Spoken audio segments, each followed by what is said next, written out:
শেখ হাসিনার এই 15 বছরের দুঃশাসনে কত অপপ্রচার করেছে, কত ধরনের ন্যারেটিভ তৈরি করেছে, কত কি করেছে। বিএনপি যদি আসে ক্ষমতায় তাহলে 1 লক্ষ লোক মারা যাবে, 10 লক্ষ লোক মারা যাবে, স্বয়ং ওবায়দুল কাদের বলেছে। তো কি হলো? একজন লোক মারা গেছে, সেটাও আবার ইন্ডিয়ার মাটিতে, বাংলাদেশে নয়। এনামুল হক স্বামী নাকি কি নাম ছিল? না না, এনামুল হক স্বামী না, ইশাক আলী পান্না, ইশাক খান পান্না, রাইট, ছাত্রলীগের নেতা ছিল। তো এই যে আপনার অপপ্রচার দিয়ে বিভ্রান্ত করার চেষ্টা করেছে, কিন্তু ক্রমান্বয়ে মানুষ কিন্তু স্পষ্ট হচ্ছিল। মেঘ সরে গেলে আকাশ যেমন নির্মল হয়, ঠিক আমাদের রাজনৈতিক অঙ্গনও নির্মল হয়ে আসছে।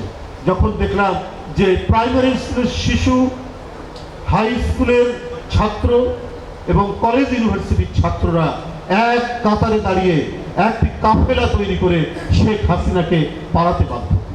কিন্তু আমাদের চেয়ারম্যান তার যে অটল, অব্যয় এবং প্রত্যয়দীপ্ত তার যে আহ্বান, এই আহ্বানের মধ্যে দিয়ে যে পটভূমি রচিত হয়েছিল, তার মধ্যে দিয়ে এই তারুণ্যের যে উচ্ছ্বাস, এই উচ্ছ্বাসে তাকে চলে যেতে হলো। এই হাসিনা বলেনি যে মালয়েশিয়াতে তারেক রহমানের মিল আছে, কারখানা আছে, 17 বছর জোর করে মানুষকে গুলি করে, বিএনপির নেতা কর্মীদেরকে কি বল গুম করে, অদৃশ্য করে, এত কিছু করার পরে কই একদিনও তো ওই কোথায় মিলটি, কোথায় কারখানাটি, মালয়েশিয়ার কোন জায়গায় সেটি স্থাপিত, সেটি দেখাতে পারলেন না।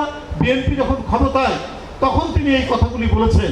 অথচ দেখুন, বিএনপি ক্ষমতায় এই কথা বলার জন্য আপনার শেখ হাসিনাকে কিন্তু গ্রেপ্তার করেনি বিএনপি, বা তার কোনো দলের লোকজনকে গ্রেপ্তার করেনি, একটা মিথ্যা বানোয়াট অপপ্রচারের জন্য করেছে।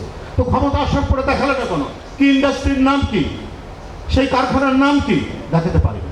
এইভাবে একটা মিথ্যা বয়ান তৈরি করে ওরা মানুষকে বিভ্রান্ত করার চেষ্টা করছে। তাই আমরা বলি, যেটা সত্য সেটার পক্ষে থাকা দরকার। আমি বক্তব্য আর বাড়াবো না, শুধু একটি কথা আমার কেন জানি বলতে খুব ইচ্ছে করছে। আজকেই দেখলাম আমরা সবাই, বিএনপি সহ সব গণতান্ত্রিক দল যে সরকারটিকে সমর্থন করেছে, সেই সরকার দেশ চালাচ্ছে, ঠিক আছে, আলাপ আলোচনা তর্ক বিতর্কের মধ্যে দিয়ে থাকবে, কিন্তু সমর্থন এটা করেছে।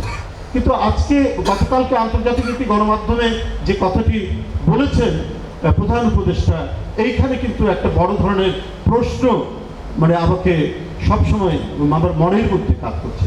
4 বছর লাগবে সংস্কার করতে? কেন?